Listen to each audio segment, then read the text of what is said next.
Now, more than 5 million people in Australia's second biggest city of Melbourne were ordered into a snap week-long lockdown on Thursday, this over another coronavirus outbreak in the city.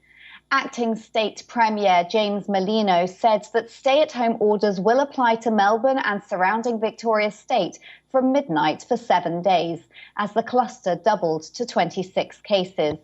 Merlino said that the infections are being caused by a highly infectious strain of the virus.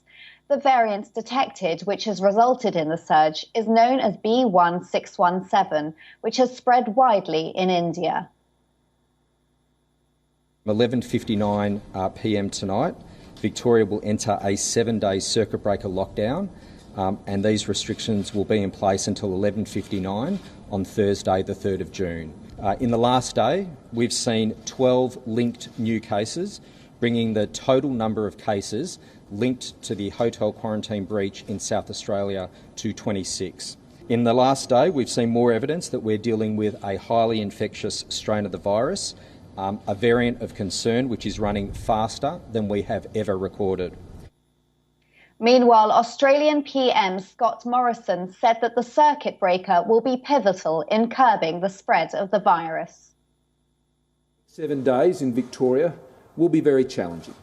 And of course, we are very mindful of the distress and the difficulty that this will impose upon people right across Victoria as a result of what is being described, rightly I think, by the Acting Premier as a circuit-breaking lockdown, and a lockdown for 7 days that hopefully won't go as long as that, as the Acting Premier indicated to me today when we spoke earlier this morning. The circuit breaker is designed to allow contact tracers to get on top of cases. Residents are permitted to leave home only for essential reasons, including getting vaccinated. Officials also partly blamed the federal government's sluggish vaccine campaign for the outbreak. It is the fourth time Australia's second biggest city has been plunged into lockdown since the pandemic began, including nearly 4 months of harsh restrictions last year.